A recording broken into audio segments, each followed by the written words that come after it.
Mantenga ahí por favor su Biblia en el libro de Ruth. Tenemos la bendición esta mañana de haber leído el libro completo. ¿Se dieron cuenta? Los que llegaron temprano, porque no todos llegamos temprano, hemos leído el libro entero de Ruth en esta mañana en 4 momentos distintos, 4 capítulos, un libro breve. Doy gracias a Dios por algunos que están acompañándome en leer cada semana los libros que vamos a predicar, y en esta ocasión hubo oportunidad porque fue un libro pequeñito, libro de Ruth. Qué precioso libro, hermanos. Qué extraño libro también, porque hay cosas que no nos son familiares, para nadita, nada, cosas muy extrañas. Las vamos a explicar o a tratar de explicar. Pero qué precioso libro, el libro de Ruth. Quiero recordarle que estamos estudiando una serie que se llama Recorriendo la Biblia en un año, y hoy nos toca la historia de Ruth, o el libro de Ruth. Quiero decirle primero de este libro que la razón, el propósito o la intención principal del libro de Ruth es darnos a conocer el misterio que estaba en misterio, que hoy es toda una realidad, de que Dios en su soberanía iba a incluir en su amor, en su gracia, a personas que no eran del pueblo de Israel. Quiero decirle que este libro no se llama Noemí. Este libro no se llama Booz. Por cierto, hay que decirlo así, ¿verdad? Porque ¿cuántas os lleva? 2, ¿verdad? Booz. Este libro no se llama Booz. Este libro de la Biblia no se llama Noemí. Este séptimo libro de la Biblia, octavo, no se llama Orfa. Este libro de la Biblia se llama Ruth. Porque el personaje humano, el personaje principal es nuestro Dios, pero el personaje humano principal es Ruth. Quiero decirles, hermanos, que la razón del libro de Ruth es para enseñar, para mostrar y para comunicar cómo Dios desde siempre había planeado incluir en su amor y en su salvación a personas que no eran del pueblo de Israel. ¿De dónde era Ruth? Era de Moab. Era moabita. Era descendiente. ¿De dónde viene el pueblo de Moab? Viene de la descendencia de Lot. Y los moabitas eran un pueblo distinto al pueblo de Israel. Eran vecinos, pero no eran del mismo pueblo. Así que, hermanos, el libro de Ruth yo le he titulado en esta mañana el libro de la aceptación. ¿Por qué el libro de la aceptación? Porque en este libro se nos comunica cómo una extranjera llamada Ruth es aceptada por Dios, es aceptada por el pueblo, es aceptada tanto así que llega a ser un personaje importante en la línea de la historia y el linaje del pueblo de Israel, como lo vamos a ver más adelante. Así que le he titulado este libro, el libro de Ruth, el libro de la aceptación. ¿Cuándo se desarrolla esta historia? Y por cierto, hermanos jóvenes, y enseñemos a nuestros hijos esto: la historia de Ruth es una historia real. No es una fantasía, no es una parábola, no es una película, es una historia real. Y los personajes fueron reales, de carne y hueso. ¿Cuándo vivieron? Durante el periodo de los jueces, nos lo dice el primer versículo. ¿Cómo fue el periodo de los jueces? Un periodo, ¿se acuerdan la semana pasada? De degradación. Durante los jueces el pueblo de Israel iba de mal en peor, en peor, en peor. Y la historia de Ruth, hermanos, se desarrolla en este periodo. Qué importante, qué bonito que haya en tiempos decadentes familias excepcionales. Qué hermoso que en tiempos de tinieblas espirituales haya familias que todavía son luz en este mundo. Qué bueno que en un periodo de degradación moral todavía haya personas como Ruth, como Booz, como Noemí, que siguen temiendo a Dios a pesar de que la sociedad se cae en pedazos. ¿Es usted de esas familias?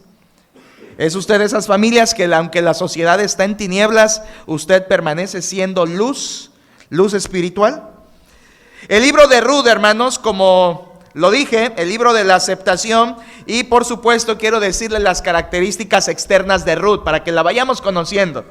Ruth tiene 4 características externas principales. Número 1, era mujer. Y alguien dirá, pastor, pues eso es obvio. Es que acuérdese que en esos tiempos ser mujer era ser ausente de ciertos privilegios. Entonces Ruth, al ser mujer, bueno, ya desde el hecho de ser mujer carecía de ciertos privilegios que sí tenían los hombres. Así que empecemos diciendo que Ruth era mujer. Segunda cualidad, Ruth era extranjera. Era moabita, ya lo dijimos, era extranjera. Tercera cualidad, tristemente llegó a ser una viuda. Se quedó sin esposo, se quedó sin marido. Y cuarta cualidad externa, estamos hablando de su exterior, era mujer, por cierto, entre paréntesis, era joven. La Biblia nos dice que era joven, era una mujer joven. Segundo, era extranjera. Tercero, era viuda. Y cuarto, era pobre. ¿Qué le parece a esta mujer? ¿Te casarías con ella? Era mujer, era joven, era extranjera, era viuda y por si fuera poco, era pobre. ¿Se casaría usted con ella, joven? Quiero hablarle de la importancia de este libro. Como ya lo estaba yo diciendo, hermanos, el libro de Ruth es una joya. Es una joya por su extensión, o sea, porque es pequeñito el libro, pero es una joya por su valor. Tendemos a menospreciar libros como Ruth, decir, Ruth ahí está metido en el Antiguo Testamento. ¿Cuántas veces lo has leído en tu vida? Ninguna, no es necesario. Tendemos a menospreciar el libro de Ruth y perdemos la bendición de este libro y de lo que Dios nos enseña. ¿Tiene valor, hermanos? Hágale caso a esos libritos de la Biblia, como Oseas, como Jonás, como Zacarías, ¿verdad? No está tan pequeñito, pero Malaquías, Oseas, ¿verdad? Esos libros que usted dice, bueno, ¿y eso con qué se come? Son libros de la Biblia y también guardan enseñanzas de Dios para nosotros, aunque estén en el Antiguo Testamento, ¿sí?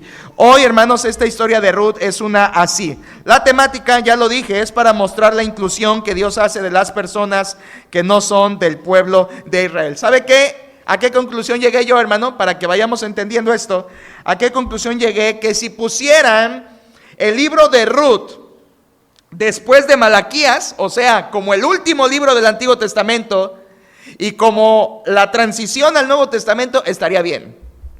Ahora no estoy diciendo, están ordenados mal los libros, no. Estoy diciéndole en cuanto a temática, si Ruth la pusiéramos como último libro del Antiguo Testamento, estaría bien. Porque sería una buena introducción al Nuevo Testamento, porque ¿qué pasa en el Nuevo Testamento? La palabra de Dios nos enseña que Dios incluye a todos, gentiles y judíos, en el amor y la gracia de nuestro Dios. Y es de lo que trata este libro, hermanos, de la aceptación de los extranjeros en el pueblo y en el amor y en la gracia de nuestro Dios. Hermanos, la ley mosaica excluía a los extranjeros. Hay un pasaje en Deuteronomio que decía, no entrará extranjero en la congregación de Jehová. La ley excluía a los moabitas, la ley excluía a los amonitas, la ley de Moisés, óigalo bien, hermano, la ley de Moisés excluía a los cananitas, la ley de Moisés excluía a los mexicanos. La ley de Moisés excluía a los americanos, a los italianos, a los franceses. La ley de Dios estaba para el pueblo de Israel y excluía a todos, incluyendo a los moabitas. Pero gracias a Dios, hermanos, aunque la ley nos excluía, la gracia de Dios nos incluye. Y ahí es donde el amor de Dios es para todos. Esa es la importancia de este libro. Es lo que Dios quería hacernos ver de este libro, que así como un tiempo Israel fue el pueblo de Dios, pero por el rechazo del pueblo a Cristo, Dios incluyó a lo que Romanos capítulo 11 le llama las ramas, los injertos que Dios nos puso como objeto de su amor debido al rechazo de Israel. Hermanos, qué bendición poder ser parte ahora del pueblo de Dios, aunque yo no soy judío, ni quiero ser judío. Y estoy contento siendo mexicano porque Dios incluyó a los mexicanos en su amor. Así como incluyó a una moabita, te incluyó a ti. Me incluyó a mí e incluye a cualquier persona. Eso, hermanos, es el centro, el corazón, la razón de ser de este libro, de que la gracia de Dios nos incluye cuando la ley nos hacía a un lado. Por cierto, hermanos, hay algunas personas que cuando enseñan el libro de Ruth se van por la tangente. ¿Cuál es la tangente o el tema secundario? Algunos hablan, es que Ruth es la historia que tipifica o que ilustra a Cristo con la iglesia. ¿Han oído algunas veces ustedes eso? Y es que Ruth es como la iglesia y Boaz es como Jesús. Bueno, es una manera de entenderlo, pero no está en la Biblia por eso. Está en la Biblia por lo que les estoy diciendo, porque es la demostración teológica, doctrinal y bíblica de que Dios iba a incluir en su amor a personas no judías, no hebreas. Así que ciertamente yo podría encontrar muchas coincidencias entre Boaz y Cristo. Sí, por ejemplo, Boaz era rico y Cristo es rico en misericordia y en gracia. Boaz tuvo misericordia con una extranjera. Cristo ha tenido misericordia con nosotros. Ruth se llegó a poner bajo el manto de Boaz buscando su clemencia. Y los pecadores hemos llegado a la cruz de Cristo a buscar su misericordia. ¿Ven todas las similitudes? Cierto, hay similitudes, pero no es la razón del libro. La razón del libro es mostrarnos cómo Dios incluiría en su amor a gente no judía, es decir, a gentiles. Vamos a ver los versículos clave, hermanos. Comencemos con capítulo 1, versículo 16.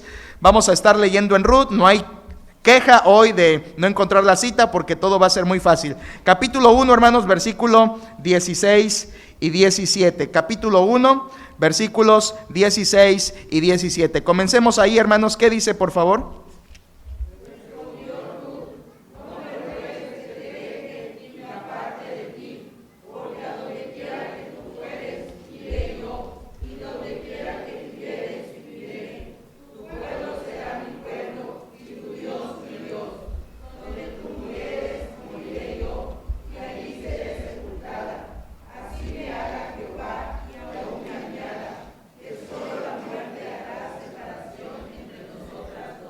¿En cuántas bodas ha estado y se ha leído este versículo? Qué bonito, ¿verdad? Se van a casar y dicen, mi pueblo será, tu pueblo será mi pueblo, tu Dios será mi Dios, ciertamente solo la muerte hará separación con nosotros. Hermanos, ¿quién dijo esas palabras? Ruth. ¿A quién se las dijo? A su suegra. Ahora, no está mal que lo lean en las bodas, no se preocupen, no es pecado mortal. Pero literalmente Ruth se lo está diciendo a su suegra. Y le está diciendo que ella va a quedar donde ella quede. Dice, a donde quieras que vivieres, viviré. No me ruegues que te deje y me aparte. Uno creería que le está hablando a un hombre, ¿verdad? Uno diría que le está hablando o el hombre a la mujer. No, te ruego que no me dejes. Donde quiera que vayas iré. Bueno, déjeme decirle que le está diciendo la nuera a la suegra. Y esa declaración que tenemos en versículos 16 y 17 es, para mí, hermanos, la máxima expresión de lealtad en la Biblia. La máxima expresión de lealtad, algo que ya no se tiene hoy mucho, hermanos. Lealtad, y lo vamos a hablar al ratito. Esos versículos son preciosos. Donde tú murieres, moriré yo, y allí seré sepultada. Y quiero hacer énfasis en algo, hermanos. Miren. Al final del versículo 16 dice Ruth, tu pueblo será mi pueblo, ¿y qué más? O sea que ella estaba dispuesta a ¿qué? ¿Sabían ustedes que en Moab ellos tenían un dios propio con D minúscula, prácticamente un ídolo? Y que el ídolo de Moab era Quemos, y Quemos era un ídolo terrible que hacían, o sea, sus prácticas terribles que hacía la gente moabita, ¿verdad? Con sacrificios humanos, y ese era el ídolo de Moab. Pero Ruth le dice, Noemí, si tú te vas, tu Dios será mi Dios. Ella estaba dispuesta a buscar a Dios. Ahora, mira el versículo 17, va más allá. Dice el versículo 17, donde tú murieres, moriré yo, y allí seré sepultada. Así me haga Jehová. ¿Qué nombre mencionó, hermanos? ¿El nombre de su ídolo moabita? ¿Qué nombre mencionó? Así me haga Jehová y aún me añadas que solo la muerte hará separación entre nosotras dos. Ruth está mencionando el nombre de Dios en su promesa, en su juramento de seguir a su suegra a donde quiera que vaya. Siguiente pasaje clave es 2:11. Hoy me emocioné y dije, el libro está tan pequeño que pongo 3 versículos claves. 2:11 al 13, hermanos, todos por favor. 2:11 al 13 dice: y respondiendo Booz le dijo: he sabido todo lo que has hecho con tu suegra después de tu marido, y que dejando a tu padre y a tu madre y la tierra donde naciste, has venido a un pueblo que no conociste antes. Jehová recompense tu obra y tu remuneración sea cumplida de parte de Jehová, Dios de Israel, bajo cuyas alas has venido a refugiarte. Y ella dijo: Señor mío, halle yo gracia delante de tus ojos, porque me has consolado y porque has hablado al corazón de tu sierva, aunque no soy ni como una de tus criadas. Qué bonita plática entre dos personas. Ahí no son nada todavía, ¿eh? Todavía no se mandaban mensajes ahí. Todavía no se mandaban cartitas ahí. Todavía no andaban de manita sudada ahí. Y Booz le dice: reconozco lo que has hecho por tu suegra. Es una virtud lo que tú has hecho por tu suegra, dejando tu padre, tu madre, y viniendo a estar y acompañar a tu suegra.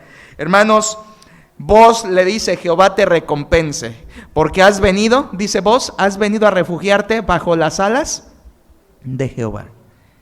¿Qué hizo Ruth al ir a Belén? Ruth se fue a cobijar bajo las alas de Jehová.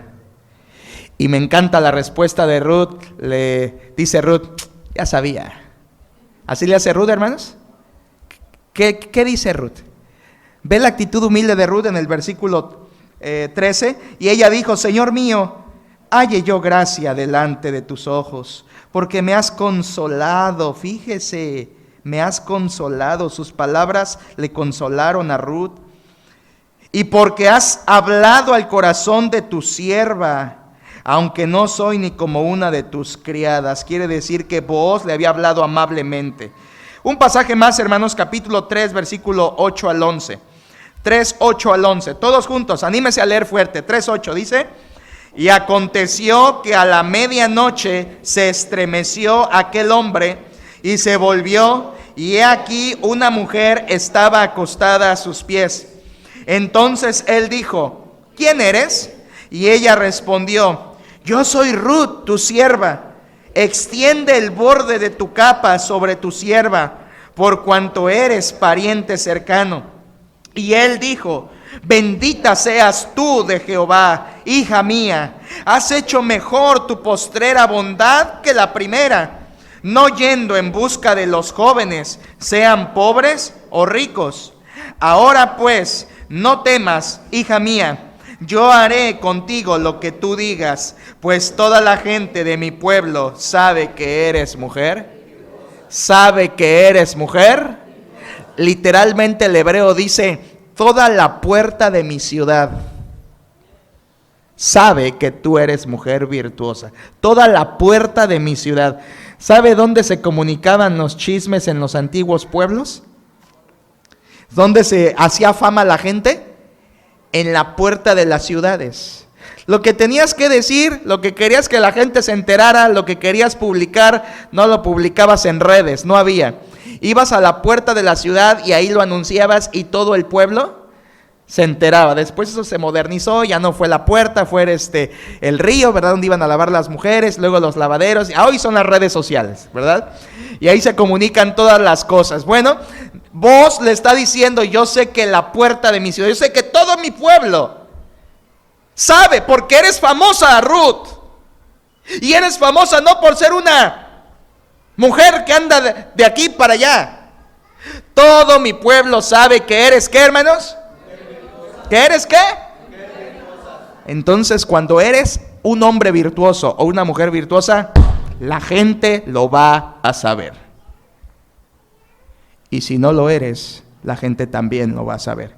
Se nota, se ve, toda la puerta se entera, toda la ciudad se entera. Quiero comenzar mi punto número 1, hermanos, diciéndoles, hablando del libro de Ruth, los nombres de los personajes.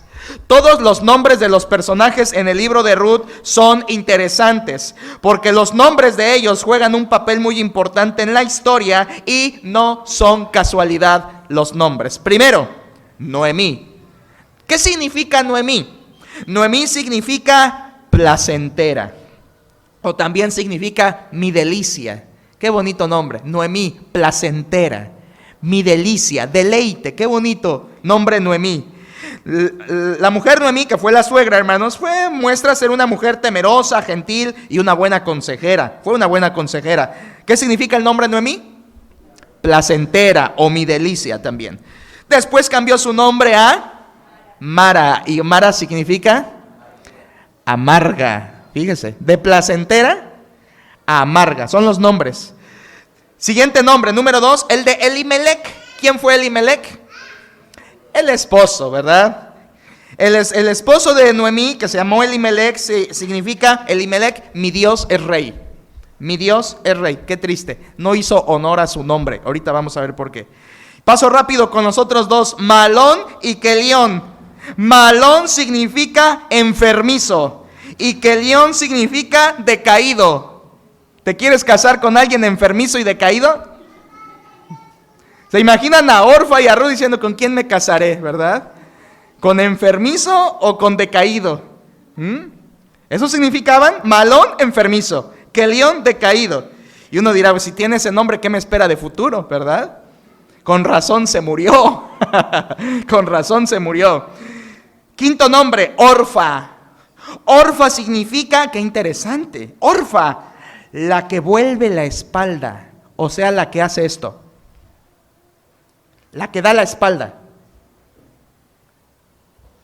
Y lo hizo. Orfa, la que da la espalda. ¿A quién le dio la espalda? A su suegra. Sexto nombre, Ruth, el título del libro. Ruth, ¿qué significa Ruth? La amiga.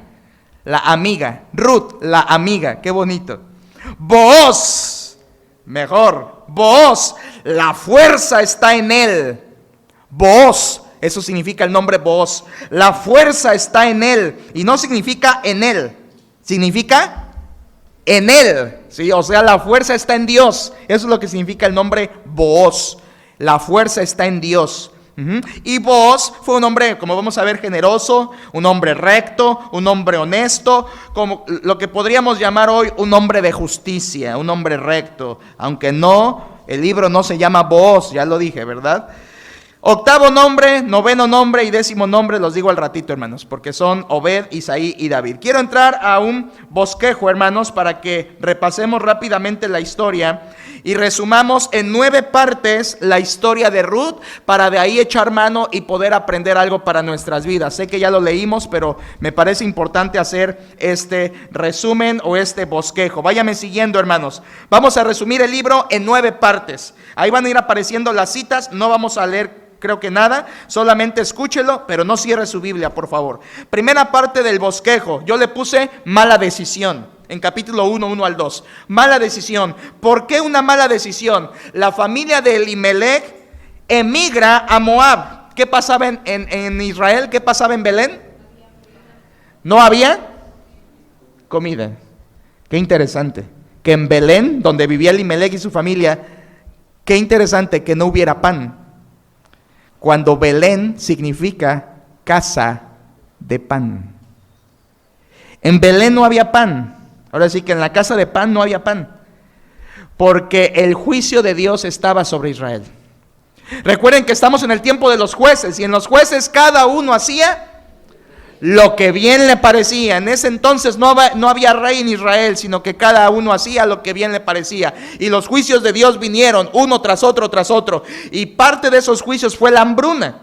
Así que hubo hambre en la tierra de Israel, hubo hambre en Belén, y entonces Elimelech y su familia tuvo que emigrar, y eso fue una mala decisión, porque Dios quería que su pueblo estuviera en la tierra prometida. Hermanos, esto fue una mala decisión. Sin embargo, esa mala decisión, como también en nuestras vidas pasa, A veces hasta nuestras malas decisiones, Dios en su misericordia todavía saca provecho y nos trae bendición a futuro, aún de esas malas decisiones que tomamos. Mala decisión. ¿Estuvo mal irse de Belén? Sí, estuvo mal irse de Belén. Segunda parte del bosquejo, hermanos, el desamparo familiar. El desamparo familiar. Estando lejos de casa, estando lejos de Belén, ¿qué sucede, hermanos? Mueren 3 personas: Elimelec, Malón y Kelión. Ahí le va, cáchelo, hermano. Estando lejos de la voluntad de Dios, no te esperes cosas buenas. No era la voluntad de Dios que estuvieran en Moab. Fue una mala decisión. Y cuando estás en el terreno equivocado, lejos de la voluntad de Dios, no te esperes nada bueno. No se espere bendiciones cuando no estás en el camino de Dios. No te esperes bendiciones cuando no estás en el lugar donde Dios quiere que estés. 3 personas mueren, hermanos, por una mala decisión de estar lejos de donde Dios quería que estuvieran. No esperemos nada bueno estando lejos del camino de Dios. Viene la muerte de estos 3 hombres y eso trajo un sufrimiento indecible para Ruth, obviamente también para Noemí, primeramente, quien perdió esposo, perdió hijo y perdió otro hijo. Hermanos, podemos imaginar el duelo, la incertidumbre, el desamparo que sintió que sintió Noemí. Podemos imaginar el duelo, el dolor. A veces decimos, no, pues yo me duele porque mis hijos andan mal. No, ellas no andaban mal, se murieron. Se murió su esposo, se murieron sus 2 hijos, estaba en tierra ajena. Qué tristeza debió haber sido para Noemí, la suegra, estar en ese desamparo, en esa incertidumbre. De seguro muchas cosas pasaron por la mente de Noemí. ¿Qué va a ser de mí? ¿Qué me va a pasar? Ya soy mayor, soy viuda, no tengo ni un hijo, estoy lejos de casa. Qué incertidumbre. Por eso ese punto le llamé desamparo familiar. Viene una tercera parte del bosquejo, hermanos. Aquí yo le puse lealtad familiar. Y todos sabemos ya a qué nos referimos. Lealtad familiar. Noemí desea regresar a Belén. Bien hecho, Noemí. ¿Quieres regresar a Belén? ¿Te diste cuenta que habías tomado una mala decisión? Y dice, bueno, he oído que en mi tierra ya hay pan, así que me regreso con todo y mis chivas a mi pueblecito Belén. Y Noemí toma la decisión de regresar. Y fíjense, hermanos, qué bondad de Noemí, qué bondad. Despide a sus nueras y les dice, anden, vayan y hagan sus familias, son libres. Por amabilidad, hermanos, ellas 2, Orfa y Ruth, muestran un afecto a no desampararla. ¿Se fijó en la historia? Ambas le dicen, no, te seguiremos, estaremos contigo, ¿verdad? Pero al final de cuentas, cuando ella replica, una sí se va. Orfa se fue, le dio la espalda y se va. Y estaba bien, ella estaba en la libertad de hacerlo. Pero hubo alguien a quien debemos aplaudirle su lealtad, y esa fue a Ruth. Hermanos, aunque ellas 2 realmente ya no tenían el lazo real, pues ya el esposo ni estaba, ¿verdad? Aunque ya no tenían el lazo real de familia, Ruth decidió ser leal a su suegra, aunque eso implicaba ser señalada. Porque si se iban a Belén, una moabita, ¿qué dije, hermanos? No era bien recibida en el pueblo de Israel. No era bien recibida, no era bienvenida. De seguro iban a señalarla, a criticarla, a decir, mira, ya llegó Noemí, pero llegó con premio. Llegó con una compañía indeseable. Así que Ruth estuvo dispuesta a ser señalada por ser moabita y decidió, hermanos, ser leal a su familia, a lo único que tenía de familia, que fue su suegra, aunque ya no había el lazo real porque ya el esposo había muerto. ¿Cómo se le llama eso? Lealtad familiar. Un cuarto punto, hermanos, de este bosquejo para comprender la historia, estamos repasándola, es la aflicción amarga. Porque cuando Noemí vuelve a Belén, ya no vuelve como placentera. La gente se asombra y dicen, ya llegó Noemí, regresó Noemí. ¿Y qué les dice Noemí? Ya no me llaméis Noemí, llamadme Mara. Y Mara significa amarga, amarga. Ella dice, llena me fui y Jehová me ha hecho volver vacía. Llena se fue, cierto. Se fue con esposo, se fue con hijo, se fue con otro hijo, se fue con esperanzas, pero regresó vacía. Hermanos, ¿no es cierto que cuando nos vamos de la voluntad de Dios y luego queremos regresar, regresamos así, vacíos, necesitados? Y Noemí dice, llena, colmada me fui, y ahora Jehová me ha hecho volver con las manos vacías. Hubo una vergüenza social. Noemí era una amargada, literalmente, hermanos. Su situación, su mala decisión y las consecuencias de su mala decisión le llevaron a ser una mujer en amargura. Por eso cambió su nombre a Mara. Interesante, hermanos, nótelo, que Noemí responsabiliza a Dios de su amargura. Noemí dice, Jehová me ha vuelto con las manos vacías. ¿A quién está culpando Noemí? A Jehová. Hermanos, por amor de Dios, cuando tomemos decisiones equivocadas y vengan las consecuencias, no culpemos a Jehová. No le echemos la culpa a Dios por nuestra amargura. No le echemos la culpa a Dios por nuestro pasado. No le echemos la culpa a Dios por nuestras cosas, nuestros errores y pecados de antes. No digamos, es que Dios me mandó esto, es que Dios me está juzgando con esto, es que Dios me ha traído, esta es mi cruz, ¿verdad? Que Dios me ha puesto. No es cierto, son las consecuencias de tus propios pecados y malas decisiones. No culpemos a Dios. Dios siempre estuvo ahí con Noemí. Pero ella tomó la mala decisión con su esposo y su familia de irse. Qué triste que ella responsabiliza a Dios y viene la aflicción amarga. En eso, hermanos, Noemí se equivocó. No era culpa de Dios. ¿De quién era culpa? De sus malas decisiones. Y siendo más concretos, de ella. Y siendo más concretos, de ellos, porque todos se fueron, ¿verdad? Y siendo más concretos, de él, de Elimelec. Porque Elimelec es el que guió a la familia. Hermanos, cuidado de no estar guiando a nuestra familia a terrenos enemigos, donde no está la voluntad y la bendición de Dios. Quinta parte de este bosquejo. Viene ahora los nuevos rayos de sol. La historia se pone mejor. Ruth la trabajadora. Capítulo 2, todo el capítulo 2. Estando ya en Belén, dicen, pues hay que trabajar, ¿verdad? Y le dice Noemí, pues alguien tiene que trabajar y esa no voy a ser yo, ¿verdad? Así que te toca a ti, Ruth, obviamente, porque Ruth era más joven y Ruth tenía que trabajar. Así que estando ya en Belén, Ruth, hermanos, comienza a trabajar, sale, y escucha que esto es importante, sale y sin saberlo, ella comienza a espigar y a recoger grano en un terreno que era de Booz. Ella no sabía, ella no estaba enterada. Ella no dijo, a ver, el de Booz es para acá, el de Josué es para acá, ¿a cuál me voy? Booz suena bonito, ¿verdad? Me voy para acá. No, ella no sabía. Ella simplemente comenzó a espigar, que por cierto era una ley en Israel. Había una ley en Israel que se llamaba la ley de los pobres y significaba que un pobre podía ir a espigar en un campo que no fuera de él, ¿sí? Y podía recoger lo que los que cosechaban dejaban en el camino, o sea, prácticamente a levantar migajas, a levantar grano que ya no iban a recoger los dueños. Esa era una ley y Dios dijo que lo podían hacer los pobres para que tuvieran alimento. Así que lo que Ruth hace es un trabajo de pobres, es un trabajo de mendigos. Va y comienza a recoger espigas en un campo que ella no sabía que era de Booz. Ella trabaja y cuando Booz llega, dice, ¿quién es esa mujer? Y el corazón empieza. Tuc, tuc, tuc, tuc, tuc, tuc, tuc, tuc, tuc. Sí, imagínenselo. ¿Quién es esa mujer?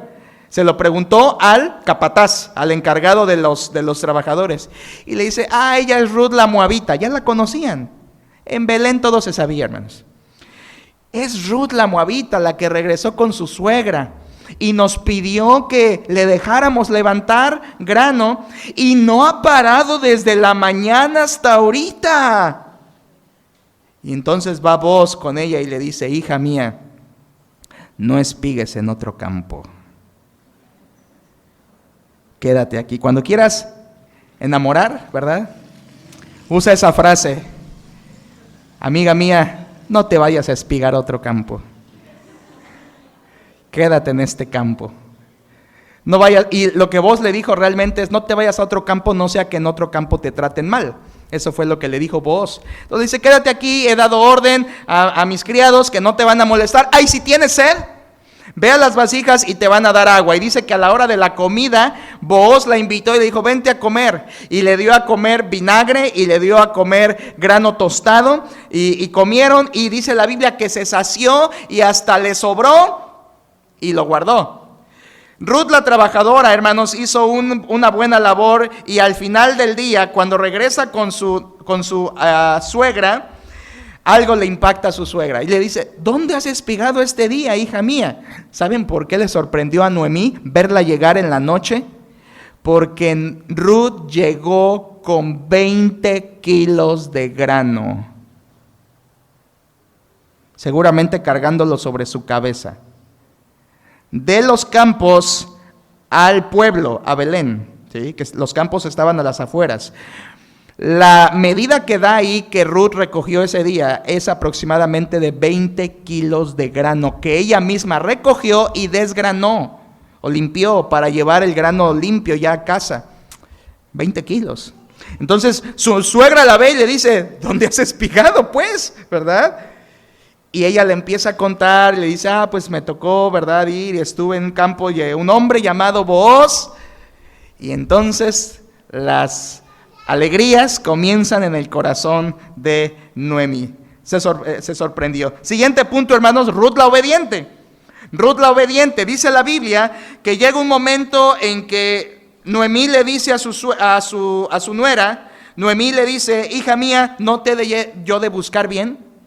¿No te he de buscar familia? ¿No te he de buscar un hogar? Así que después de recoger un buen tiempo en el campo de Booz, hermanos, Noemí aconseja a Ruth y le manda, y Ruth obedeció. Noemí le mandó, a ver, otra vez, ¿verdad? La suegra le mandó y ella obedeció.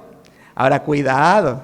Entonces las suegras ordenan y las nueras obedecen. Tranquilo, ya no estaba el esposo.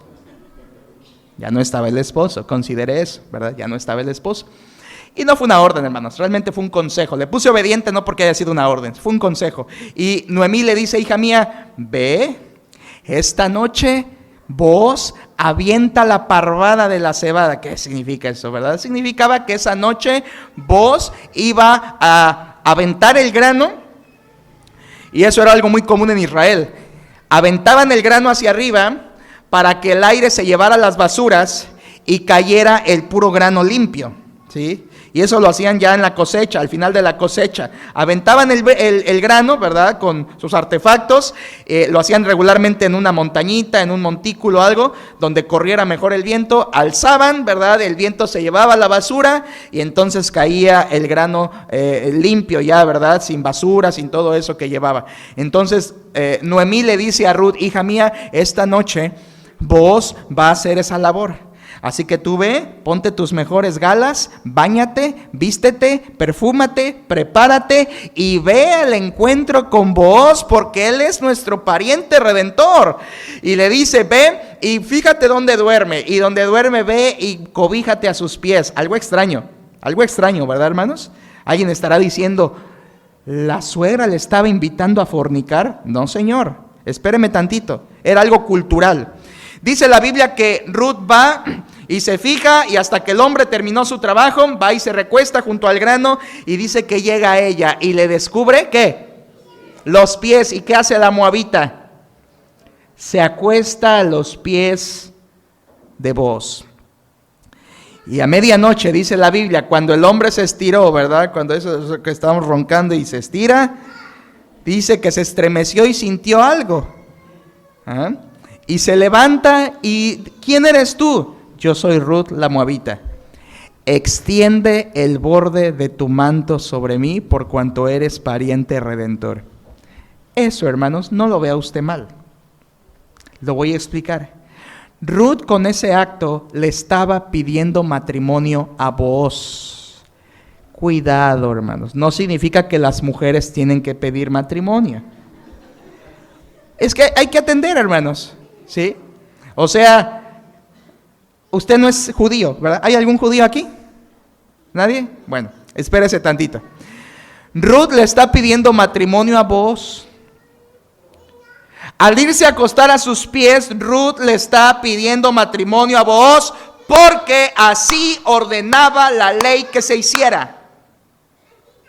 Si tu esposo moría, tú debías ir y pedir matrimonio con un familiar o con su hermano de tu finado esposo. Y eso era algo que la ley mandaba, hermanos.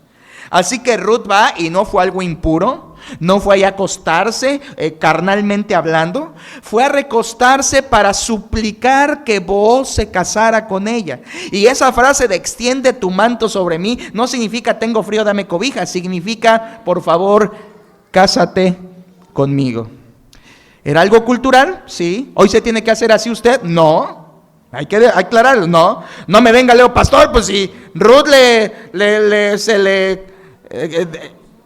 se le declaró a vos, porque yo no me le voy a declarar a ese muchachón, ¿verdad?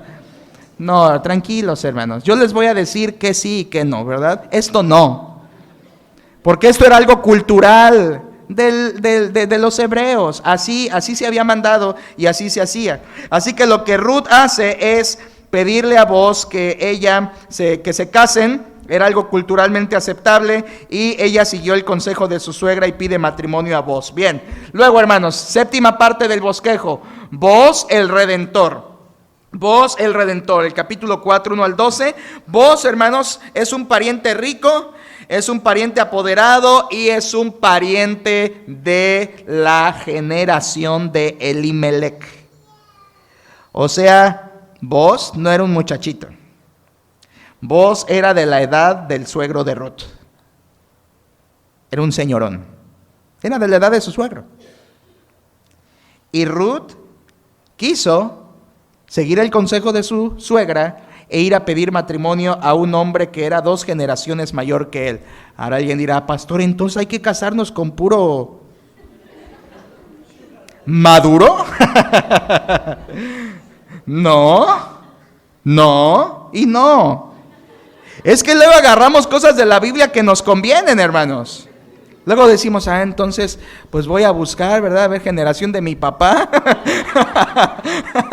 A ver, ¿quiénes son los amigos de mi papá? A ver, cuál me gusta, cuál de todos es rico, ¿verdad? No, mis amados hermanos, eso no aplica así. Ahí fue porque Booz era el pariente.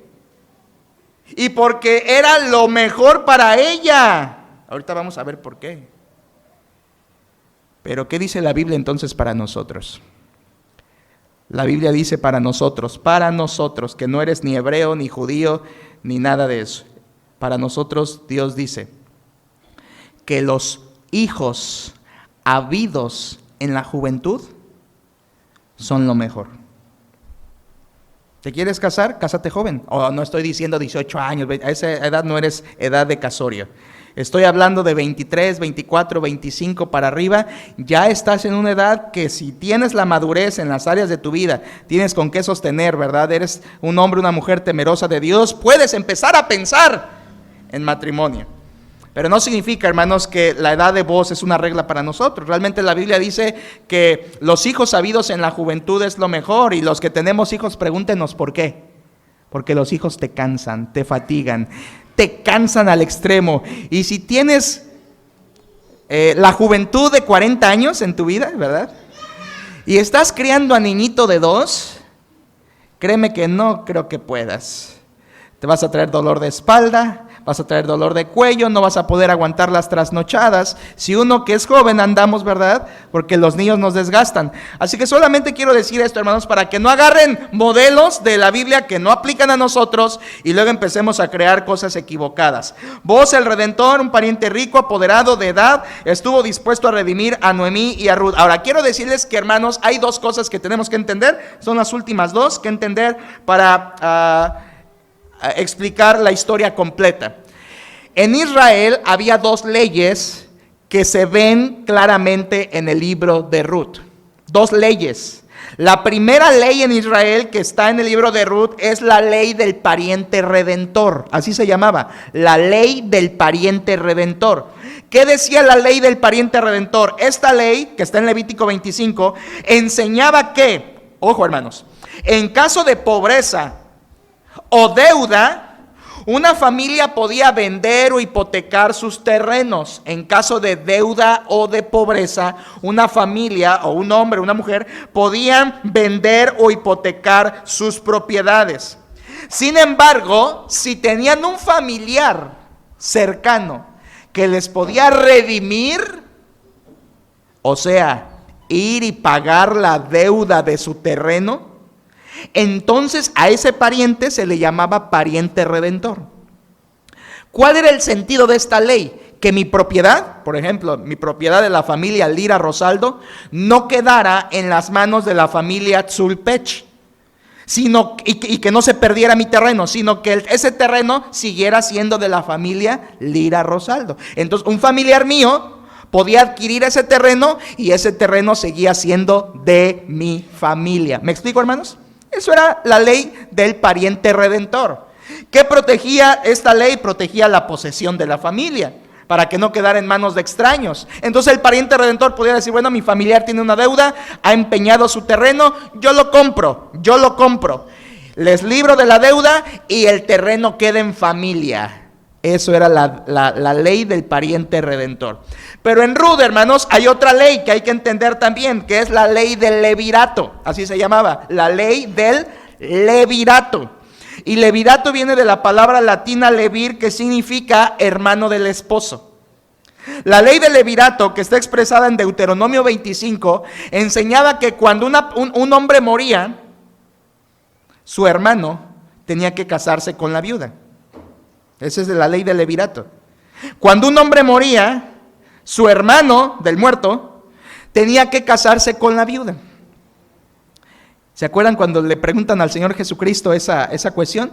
Los saduceos dicen, Señor, a ver, un hombre se casó, se murió, su hermano se casó con la viuda, luego su hermano, todos murieron, 7 hermanos, y la viuda quedó otra vez viuda. ¿Se acuerdan de esa porción cuando el Señor Jesucristo? Bueno, esa es la ley del levirato. Por ejemplo, si hoy existiera la ley del levirato, ¿verdad? Y usted se muere, perdón que lo mate, ¿verdad?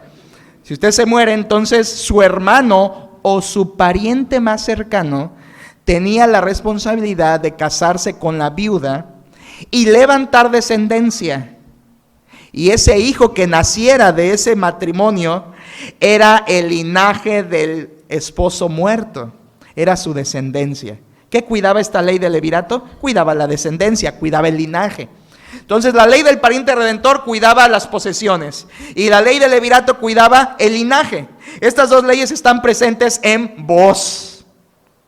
Booz fue el pariente redentor que tenía la capacidad económica de comprar los terrenos de Elimelec, pagar la deuda y entonces quedársela para que el terreno siguiera siendo de la familia de Elimelec. Ahí fue Booz, el pariente redentor.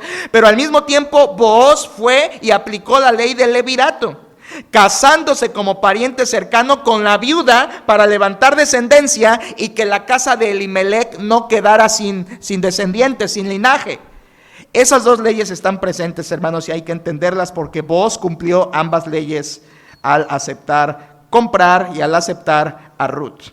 Ambas leyes protegían, ya lo dije, las posesiones y al linaje. Ahora, octavo, hermanos, octavo es Noemí la gozosa.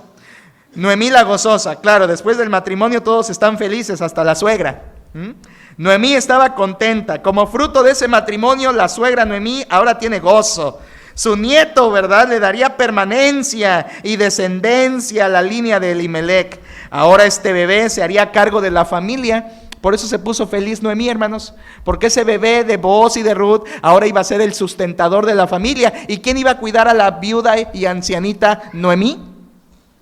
Ese nieto que estaba naciendo del matrimonio de Booz y de Ruth. Ahora este bebé se haría cargo de ellos y la sociedad en Belén, qué bonito, hermanos, cuando nace el hijo de Ruth, la sociedad de Belén se alegra, bendicen a Dios, felicitan a Noemí. Y yo entiendo en el texto, no sé usted cómo lo entiende, pero yo entiendo en el capítulo 4 que el pueblo fue el que le puso el nombre a ese hijo. Y le llamaron a ese bebé Obed. ¿Sabe qué significa Obed? Obed significa siervo, servidor. Le pusieron ese nombre porque ese bebé iba a ser un servidor para la familia. Iba a ayudar a la viuda, iba a ayudar a la familia, iba a ser el sustentador, y Obed iba a ser el servidor en Belén de esa familia que por un momento se iba a perder sin descendencia. Pero gracias a Dios, Dios cambió la tristeza en gozo, hermanos. Dios cambió el luto de Noemí en gozo. Y noveno lugar, ahí terminamos del bosquejo. Noveno dice genealogía familiar, que está en el capítulo 4, 18 al 22. Y se nos dice que Booz y Ruth tuvieron su hijo Obed. Y que Obed fue padre de Isaí. Y que Isaí fue el padre nada más y nada menos que de David, el gran rey David. No sé si siente esa vibración en su interior de saber que Ruth fue la bisabuela del rey David. Una moabita que no era del pueblo de Israel. Hermanos míos, ¿qué nos dice eso? En la genealogía del Señor Jesucristo hay 5 mujeres.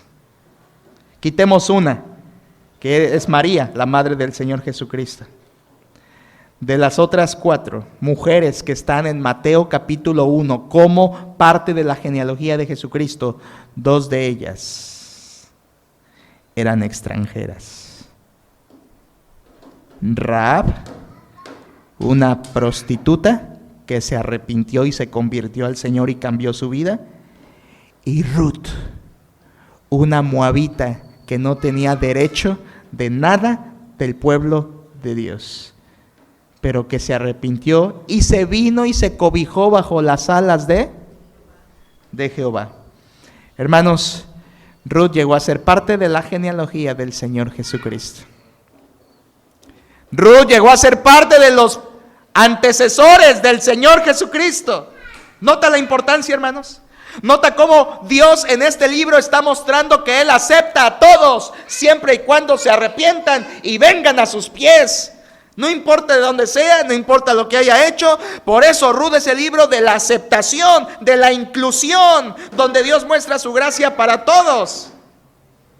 Y lo vemos culminado en la genealogía del Señor Jesucristo, con el nombre de Ruth ahí como esposa de Booz, como unos antecesores del Señor Jesucristo, porque acuérdese que el Señor Jesucristo viene de la línea del rey David. Por eso, hermanos, yo quiero llevarle a ver qué tan importante fue esta familia. Y quiero empezar con las enseñanzas prácticas, hermanos, para terminar este estudio. Enseñanzas prácticas. ¿Qué significa enseñanza práctica? Algo que podemos aprender para nuestra vida del libro de Ruth y que podemos salir y practicarlo. Tengo 1, 2, 3, 4 enseñanzas del libro de Ruth para nuestra vida y quiero que nos llevemos eso a nuestro corazón. ¿Están conmigo, hermanos? Aprendamos de esto. Primera enseñanza práctica del libro de Ruth. Con la vida de Noemí, número 1, con la vida de Noemí aprendemos a cómo enfrentar las desgracias de la vida. Noemí sufrió una desgracia, o mejor dicho, varias. Y en su vida aprendemos cómo debemos enfrentar las desgracias en nuestra vida, hermanos. Por ejemplo, Noemí, o muchos somos como Noemí, que tomamos malas decisiones y después sufrimos las consecuencias. Aprendamos de Noemí lo que hizo, hermano. No de su error, eso somos igual que Noemí. Pero aprendamos de lo que hizo para enfrentar las desgracias de la vida. Noemí hizo básicamente 3 cosas, hermanos, para salir de esa desgracia. Muere su esposo, mueren sus 2 hijos, están lejos de casa, se queda sola, se queda viuda, se queda pobre, se queda abandonada. ¿Cómo enfrentar una desgracia así? Creo que no hay mayores desgracias que la muerte. Noemí, dinos por favor cómo lo enfrentaste. Primero, aprendamos a no responsabilizar a Dios. Ella lo hizo, se equivocó, así que aprendamos de ella no hacerlo. Ella culpó a Dios por un tiempo y dijo: Dios, tú me has vuelto amargura. Y Dios desde el cielo diría: no es cierto, tú te hiciste amargura. Hermanos, aprendamos a no responsabilizar a Dios, porque Él no tiene la culpa de nuestras consecuencias que vienen a nuestra vida. Dios no tiene la culpa de que tu matrimonio esté como esté. Dios no tiene la culpa de que hayas crecido sin una madre o un padre o una familia nuclear. Dios no tiene la culpa. Dios no es responsable de las tristezas que has experimentado a lo largo de tus años. Dios no tiene la culpa de que de niño hayas sufrido. Y algunos que dicen: ¿por qué permitiste eso, Dios, cuando yo tenía 6 años? ¿Por qué permitiste que mi tío me hiciera esto? ¿Por qué permitiste que mi padre hiciera esto? ¿Por qué permitiste que mi madre se separara? ¿Por qué permitiste, Señor? ¿Dónde estabas, Dios, cuando mis padres se divorciaron? ¿Dónde estabas? Es que Dios me ha dejado. No es cierto, no te equivoques. Sal de ese error. Dios no ha tenido la culpa de eso. Es el hombre y sus pecados y sus malas decisiones los que han llevado a sufrir a las familias. La palabra de Dios es clara en el Evangelio de Mateo, hablando de la familia, capítulo 19. El Señor Jesucristo dice: por tanto, lo que Dios juntó, hablando del matrimonio, lo que Dios juntó, no lo separe el hombre. ¿Quién separa los matrimonios? ¿Dios o el hombre? Dios los une y el hombre los separa. ¿Por qué sufrí un divorcio de mis padres? ¿Por qué carecí de esto? ¿Por qué me faltó zapatos? ¿Dónde estabas, Dios? Error, no caigas en el error de Noemí, de culpar y responsabilizar a Dios. Dios no tuvo la culpa. ¿Quiere escuchar un texto que apoya esto? La Biblia dice en Proverbios 19:3: la insensatez del hombre tuerce su camino, y después contra Dios se irrita su corazón. Vuélvalo a escuchar. La insensatez del hombre tuerce su camino. O sea, por tu mala cabeza te va mal. Pero dice el texto: y luego contra Jehová irrita su corazón. Tú eres el culpable, Dios, de que me vaya así. Y la Biblia dice: no, fue tu insensatez, fue tu necedad que te desvió del camino. No tomaste buenas decisiones y te vinieron el producto, el fruto de aquello. Pero no es Dios. Hay gente que sufre y voltea el puño contra Dios, el dedo señalador contra Dios. No hagas eso. Es que Dios, ¿por qué me hiciste así? ¿Por qué me pusiste en una familia? Yo hubiera quedado tan bien siendo gringo, ¿verdad? Me hubiera ido tan bien siendo güerito. Me hubiera ido tan bien siendo alemán. Yo no sé qué hago entre estos mexicanos. Cuidado, hermanos. No culpemos a Dios de absolutamente nada. ¿Sabe cómo enfrentar las desgracias de la vida? Primero, no culpe a Dios. Siéntese y póngase a pensar: qué insensateces hemos hecho para que nos vaya así.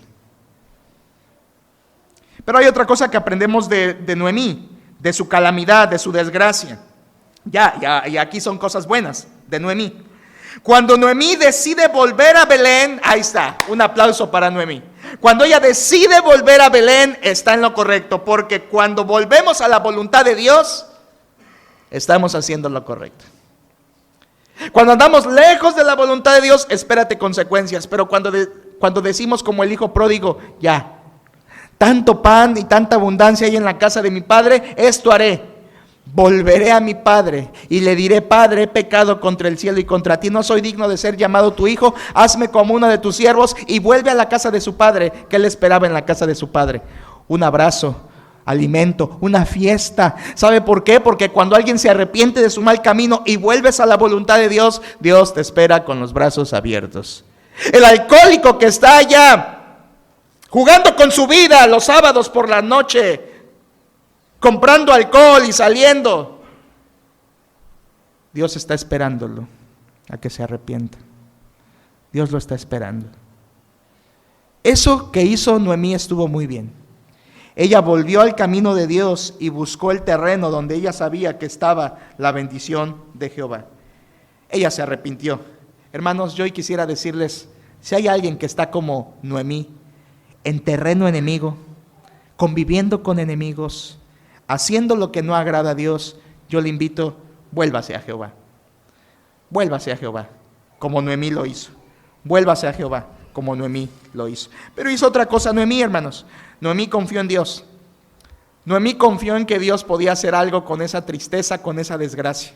Noemí confió que Dios podía hacer algo a pesar de su sufrimiento. Porque solamente Dios puede cambiar nuestra amargura en gozo. Amén, hermanos. Solo Dios puede cambiar nuestro luto en alegría. Dice el Salmo 30:11, has cambiado mi lamento en baile, desataste mi cilicio y me ceñiste de alegría. Solo Dios puede cambiar nuestras tristezas en gozo, pero hay que confiar en Él, como Noemí que confió en Dios. ¿Está sufriendo por malas decisiones actualmente, hermanos? ¿Está sufriendo por consecuencias de esas malas decisiones? Enfréntelas confiando en Dios y encontrará reposo. Encontrará reposo.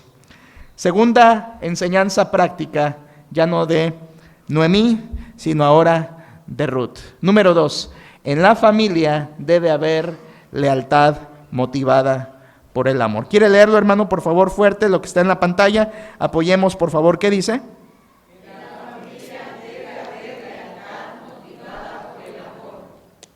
¿Qué manifestó Ruth cuando quiso ir con su suegra? Lealtad.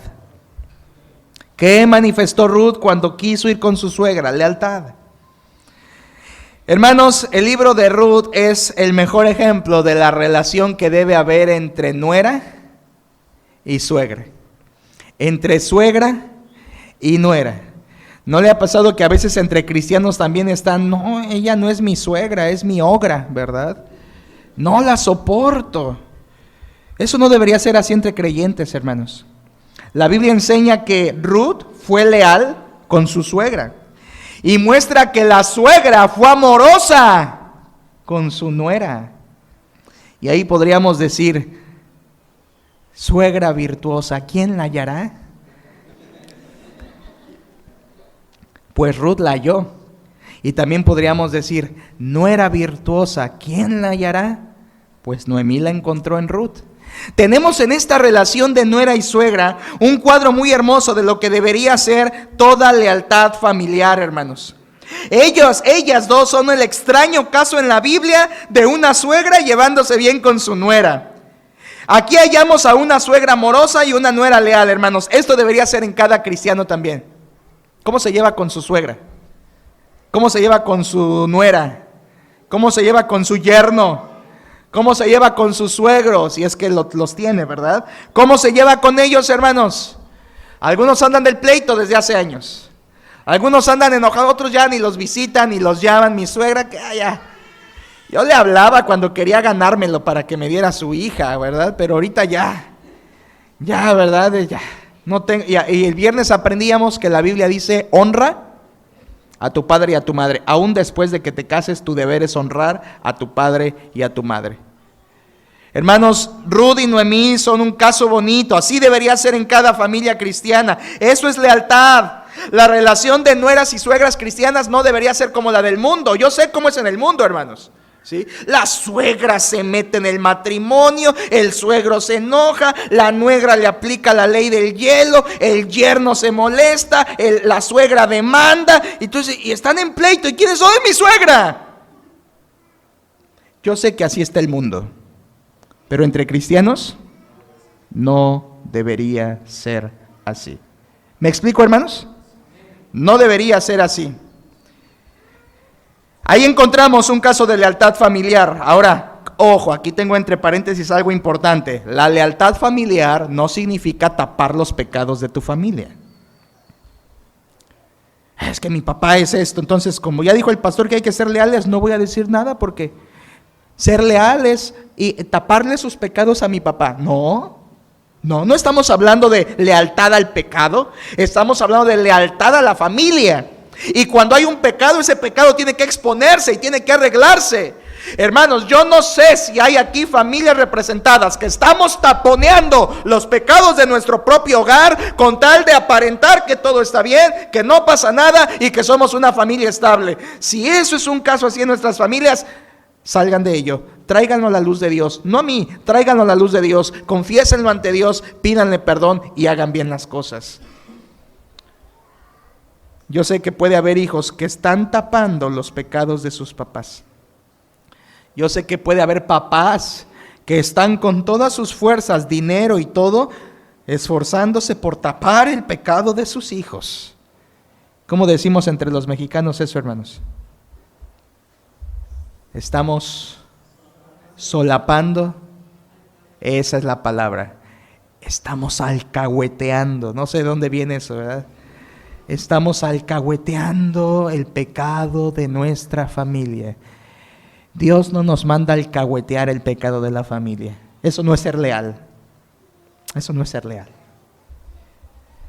Lealtad es amor, lealtad es permanencia, lealtad es estamos sufriendo pero me quedaré a tu lado. Lealtad es eres mi familia y te ayudaré. Lealtad es estaré contigo hasta donde quiera que vayas y te amaré y seguirás siendo mi madre y mi padre, aunque nos vayamos lejos a otra ciudad, seguirás siendo mi madre, seguirás siendo mi padre, te seguiré amando. Lealtad familiar, hermanos, es algo que yo aprendo de la vida de Ruth y de Noemí. ¿Están así nuestras relaciones familiares? ¿Hay lealtad en tu hogar o en tu hogar uno se acuchilla al otro? Yo acuchillo mientras me acuchillan, mientras yo acuchillo y a quien mate mejor, porque en mi casa aplicamos la ley del más fuerte.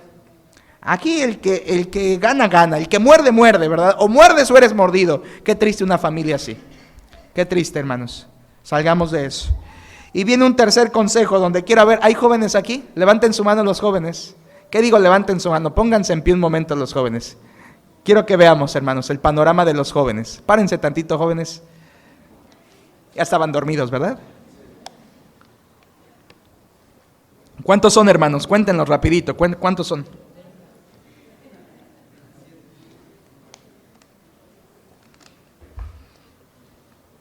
Aquí tenemos a nuestros jóvenes. ¿Los contó? ¿Cuántos son? Bueno, más fácil. Son un cuarto de la congregación. Gracias, jóvenes, pueden tomar su lugar. Son bastantes jóvenes hoy. Qué bueno. El punto que viene 3 es para ustedes. Agárrense. Y hermanos, que ya estamos casados, agárrese más, porque lo que viene también es para nosotros. Yo le puse al tercer punto así. Jóvenes, bueno, para todos, pero quise poner ahí jóvenes, 2 puntos. Ruth es un ejemplo de una mujer virtuosa, por lo tanto, cásate con alguien como Ruth. Ahora quiero volver a aclarar, ¿qué debemos tomar del libro de Ruth? ¿Las formas en que hicieron ellos las cosas? No. Las virtudes que vemos en su carácter, sí. Pero los modos y los métodos, no, porque ellos eran judíos. Pero las virtudes, sí. Y yo quiero decirle hoy a todos los jóvenes, cásate con alguien como Ruth. Y quiero decirle también a las señoritas, cásense con un hombre que tenga las virtudes de Ruth. Sí, porque las virtudes que vamos a ver no solo es de hombres o de mujeres, es de ambos, hermanos. Y lo van a ver a continuación, cómo Ruth es un ejemplo de mujer virtuosa, lo dice el capítulo 3, versículo 11. Sus cualidades denotan una mujer virtuosa y esas virtudes pueden estar presentes tanto en hombres como en mujeres. Por tanto, la juventud en edad de casorio, a ver, juventud en edad de casorio, ¿vino hoy? Juventud en edad de casorio debería echar un vistazo a este ejemplo bíblico de Ruth, porque ella es una mujer virtuosa. Aquí vienen, hermanos, las 10 virtudes de Ruth, que pueden estar en hombres y en mujeres, aclaro. Primera virtud de Ruth, cualidades de una mujer u hombre, que bueno que ahí le puse u hombre, es de ambos, virtuoso. Primero, tuvo temor de Dios. Temor de Dios. ¿Por qué? Porque ella se negó a seguir a Quemos y tuvo temor de Jehová.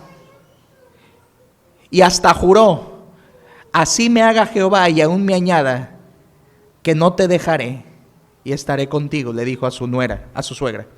Hermanos, ahí vemos un temor de Dios en Ruth. Ella decidió buscar a Jehová de su propia voluntad. Tuvo temor de Dios, buscó a Jehová, se hizo del pueblo de Dios, se hizo. Y es la primer mujer en la Biblia prosélito. ¿Saben qué es prosélito? Alguien que no es judío y va y se cobija bajo la nación judía, un prosélito. Y Ruth llegó a ser la primer prosélito. Así que, jóvenes, cásate con alguien que tenga temor de Dios. Cásate con alguien que tenga, alguien que le interese Dios, alguien que ame a Dios. Alguien que diga, no, mira, pues yo ya somos novios, pero quiero que sepas que pues yo no te voy a besar ni acariciar, y si acaso te tomaré la mano a veces, ¿verdad? Porque yo tengo temor de Dios y no quiero caer en pecado. Un aplauso para un joven así. ¿Sabes qué? Yo yo no quiero salir contigo al cine porque somos novios y le podemos dar lugar al diablo. ¿Qué te parece si mejor vamos a otro lugar donde esté más luz y temor de Dios? Temor de Dios. No, yo no quiero llegar a tu casa cuando no hay nadie porque somos débiles y el diablo es diablo y yo tengo temor de Dios. Cásate con alguien así. Y si no es así, ni lo pienses. Ni lo pienses. Segunda cualidad, virtud de Ruth. Ella tuvo disposición. Disposición. En capítulo 1, versículo 14, ella quiso ir con su suegra. Estuvo dispuesta a seguirla, a dejar su padre, su madre, su pueblo y disponerse a ir a una tierra que no conocía, con gente que no conocía, con un Dios que no conocía, que apenas estaba conociendo, y acompañar a su suegra. ¿Saben qué demuestra eso, hermanos? Disposición. Nuestra hermana Antonia tuvo disposición. Al dejar a su familia allá, su padre, su madre, sus hermanos, y venirse a una tierra con su esposo, a lo mejor donde ella decía, pues ya qué, me trae, ¿verdad? Pero hubo disposición porque se quedó y creo que se quedará.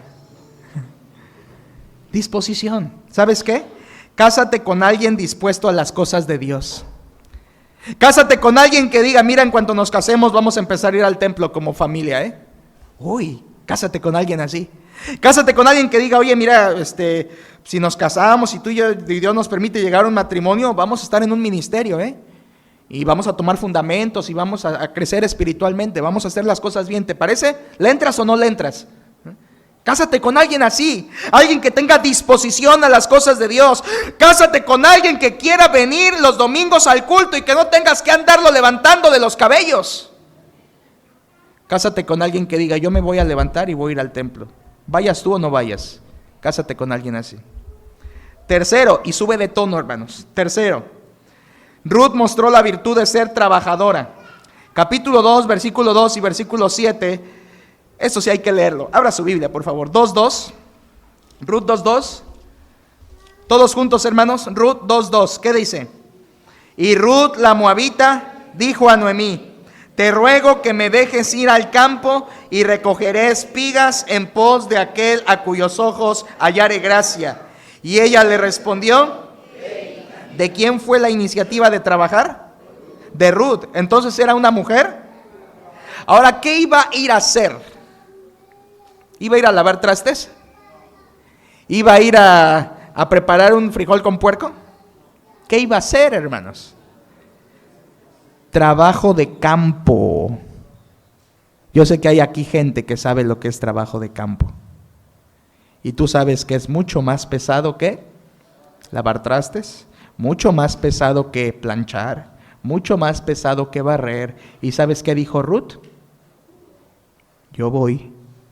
Y allá andan las hijas de familias cristianas. Barre, ay. Lava los trastes, todos. Ay, ¿no ha venido la criada? ¿verdad? Hija, ponte a barrer. Mamá, ¿cómo se agarra la escoba, verdad? ¿Verdad? ¿Cómo se barre? No sé ni agarrar una simple escoba. Hija, limpia la mesa. Y según limpia la mesa y quedan moronas, manchas, restos. Dice, ¿limpiaste la mesa o jugaste? Hermanos, que estamos aquí con hijas. Estamos enseñando a nuestras hijas a trabajar en lo que Dios quiere. Y papás que están aquí de varoncitos, ¿estás enseñando a tu varoncito a trabajar o lo tienes como nena en tu casa? A mí así me decían en la casa, no eres nena, párate a trabajar. Y ahí está el hijo, ¿verdad? Embrocado con el celular.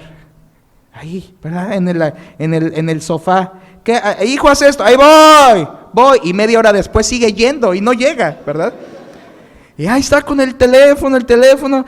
Hermanos queridos, sus hijos varones no son nenas, son varones. Ponlos a trabajar desde antes que se casen. Yo tengo cierto temor que cuando alguien se case, venga el esposo y llegue con la suegra y le diga, suegra, ¿no le enseñó a su hija a limpiar? ¿No le enseñó a su hija a lavar? Suegra, ¿qué pasó? Suegra, me falló. O que llegue la esposa con la suegra. Suegra, ¿siempre ha sido así de flojo su hijo? Comúnmente se paraba así a las 11 de la mañana su hijo, suegra. Nunca me dijo eso, suegra, me mató, Suegra, ¿por qué me hizo eso? Muchos suegros vamos a pleñir si no le echamos ganas ahorita con nuestros hijos, hermanos. Tienes un varoncito, no es nena, ponlo a trabajar. Tienes una señorita, levántala con la autoridad que Dios te ha dado. No estoy diciendo gritos, no estoy diciendo golpes. Si es una señorita, pues ya no tiene que haber golpes, ni mucho menos gritos nunca. Pero levántala con la autoridad que Dios te ha dado y ponla a trabajar en tu casa. No te estoy diciendo, mándala de cerillito. No. En tu casa hay bastante trabajo, ¿o no, hermanas? Ponla a trabajar. Ahí está la niña. Yo ya hice lo mío, ¿qué era lo tuyo? Mi tarea. Y en la casa de mi mamá. Ayuda. Tienes manos, tienes 10 dedos. Hazlo, trabaja. Apoya. Tenemos a una mujer trabajadora. Cásate con alguien que sea trabajador esforzado. No le tengas miedo al trabajo. Y papás, dejen de consentir a sus hijos. Van a llorar en años después si no los ponen a trabajar ahorita. Siguiente. No leímos el 7. 2:7. Léalo, por favor. 2:7, todos juntos. Dice: y ha dicho, te ruego que me dejes recoger y juntar tras los segadores entre las gavillas. Entró pues y está desde por la mañana hasta ahora sin descansar ni aún por un momento. Trabajaba sin descanso Ruth, tomen consejo de eso. Siguiente cualidad de Ruth, hermanos, era agradecida. En 2:10 ella fue agradecida, supo dar las gracias a Booz por toda la gentileza que él estaba teniendo. ¿Sabe qué, joven? Cásate con alguien que sepa decir gracias. Cásate con alguien que sepa agradecer. Cásate con alguien que sea agradecido. Porque entonces cuando tú le prepares su cena, él te va a decir, gracias, te quedó riquísimo. Y si no cuidas con quién te casas, le vas a poner el plato y ¿qué es esto? Así no lo hacía mi mamá, ¿verdad? Y viene pleito tras pleito tras pleito. Siguiente, hermanos, virtud de Ruth. Ella fue diligente y esta me encanta, creo que es mi preferido. 2:14 y 15, hermanos. Leamos 2:14 y 15. Ella fue diligente, siguiente virtud. 2:14 y 15 dice: y Booz le dijo a la hora de comer, ven aquí y come del pan y moja tu bocado en el vinagre. Y ella se sentó junto a los segadores y él le dio del potaje y comió hasta que se sació. Bueno, dice que le sobró, 15, todos juntos, dice. Luego se levantó para explicar y Booz mandó a sus criados diciendo que recojan también espigas entre las gavillas y no la avergoncéis. 17, todos dice. Espigó pues en el campo hasta la noche.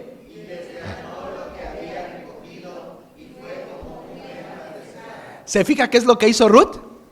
Se sentó a comer. ¿Se paró de comer? Eso, y siguió trabajando hasta la noche. Y desgranó lo que recogió. Algunos jovencitos de ciertas familias cristianas, de ciertas iglesias, comen y dicen, qué fatiga, mi tiempo de siesta.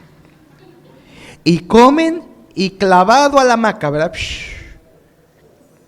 Dices que es mi obligada siesta de la tarde, si no, no rindo.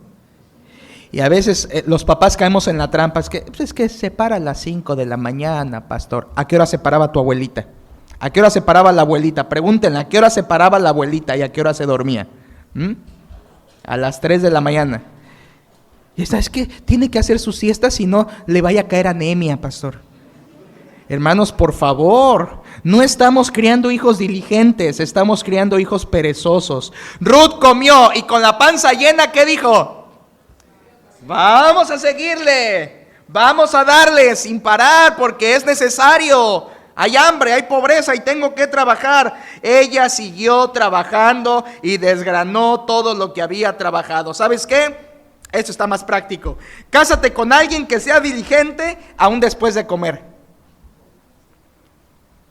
Cásate con alguien que no le dé el mal del puerco.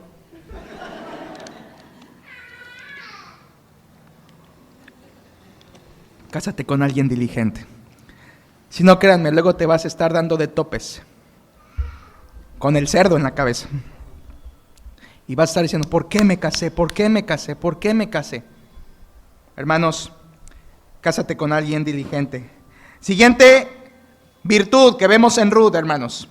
Ella fue buena administradora o fue bien administrada. En 2:18 dice que lo que le quedó lo guardó y se lo llevó ¿a quién? Es decir, lo que ella comió se llenó y lo que le sobró no lo tiró como algunos jóvenes que van al campamento. Es que yo no lo quiero comer porque tiene lechuga, ¿verdad? Y al bote de basura, es que yo no como eso, ¿verdad? No me favorece, no me conviene, ¿verdad? Y ahí van y tiran la carne, la lechuga, el aguacate, el jitomate. ¿Qué pasó? ¡Cómelo! No, es que no me acostumbraron a comer de eso. Fíjese que Ruth comió todo y lo que le quedó lo guardó y se lo llevó a su suegra. Una mujer bien administrada, una mujer que no tira nada, una mujer que aprovecha las bendiciones de Dios. Cásate con alguien que no desperdicie. Cásate con alguien que administre bien. Cásate con alguien que no ande siempre. ¿Cuánto tienes? No, pues ahorita nada, estoy esperando la quincena. No, estoy esperando que mis papás me den. ¿Cuánto traes? No, ¿me invitas a un helado? No, pues que no traigo. No te cases con una persona así. No te cases así. Siguiente, hermanos, y este está un poquito más profundo, hay que entenderlo. Ruth confió en la providencia de Dios. ¿Qué quiere decir la providencia?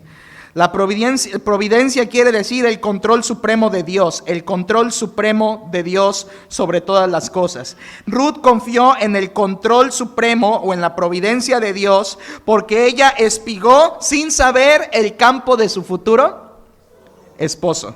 No fue casualidad, no fue suerte, no fue destino, no fue coincidencia, fue la providencia de Dios. Joven, tienes que entender que la persona que Dios tiene para ti te la va a dar en su divina providencia. No es de que a ver si tengo suerte y me toca una como la que el pastor dice. A ver si me toca, si es que tú eres mi destino. No hay destino.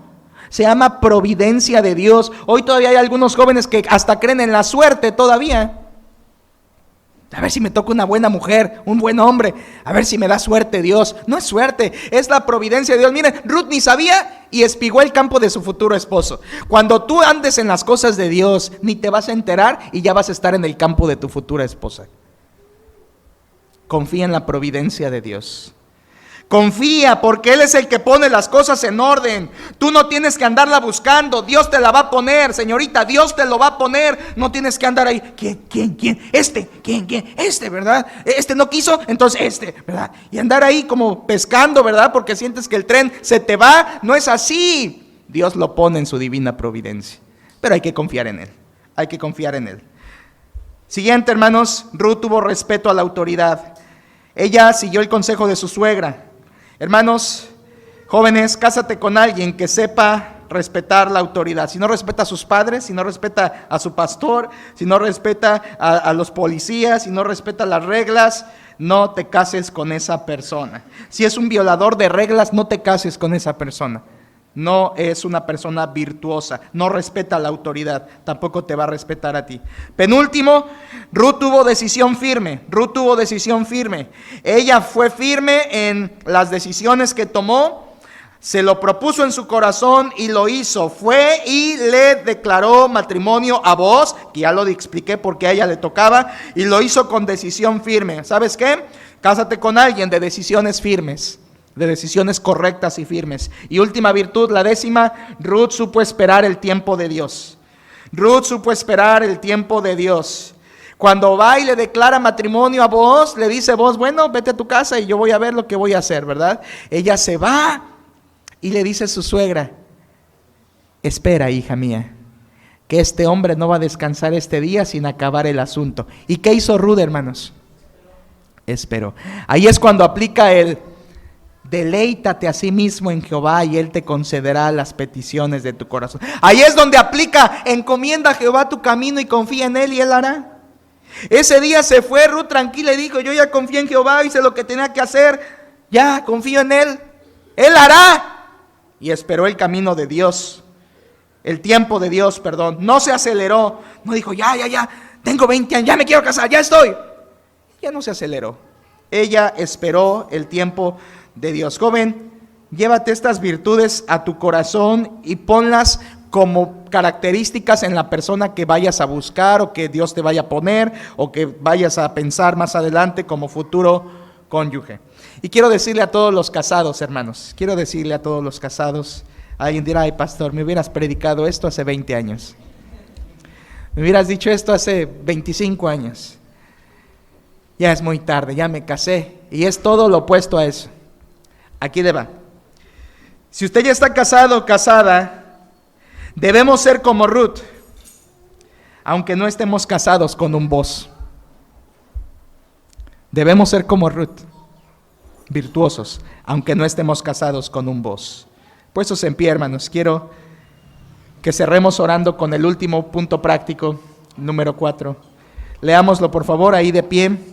En la pantalla está el cuarto punto de práctico para nuestras vidas del libro de Ruth. Ya aprendimos 3 anteriores y cerremos con este último, número 4, en este estudio. ¿Qué dice, hermanos? Los hijos son el futuro espiritual. Otra vez, todos, dice. Los hijos son el futuro. Ruth y Boaz tuvieron a Obed, servidor. Obed tuvo a Isaí, misericordia. E Isaí tuvo a David, el amado. Ese niño, hermanos, de Boaz y de Ruth sería el instrumento de Dios para una descendencia poderosa y sería encargado de cambiar el futuro, porque a través de su linaje vendría el Mesías, nuestro Salvador. Hermanos, la Biblia dice que cuando nació Obed, lo cargó Noemí, su abuela prácticamente. Lo cargó Noemí. Y dice, y fue su aya, lo que quiere decir que tomó parte de la crianza de ese bebé. La abuela tomó parte de la crianza de ese bebé. Hermanos, dudo que Noemí supiera a quién estaba cargando. Escúchame esto al final. Dudo que Noemí supiera a quién tenía en sus brazos.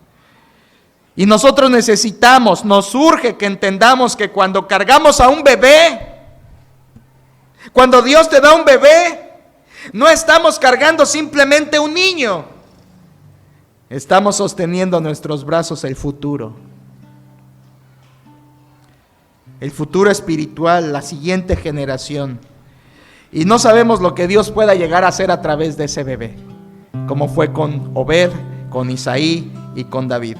Hermanos, por eso digo que los hijos son el futuro espiritual. Usted los carga y los ve, qué bonito, ¿verdad? Ensucian pañales, gastan dinero, pero en los brazos son el futuro espiritual, la siguiente generación. Y ojalá dediquemos como dedicó Noemí, como dedicó Ruth, como dedicó Boaz, para que 2 generaciones después hubiera un David, un hombre que amaba a Dios con todo su corazón, un hombre recto en sus palabras, un hombre de buen testimonio, un joven que mataba leones, pero ¿sabe qué más mataba? Mataba gigantes con el poder de Dios. Necesitamos criar generaciones así. Empieza siendo personas virtuosas. Cierre sus ojos, vamos a orar.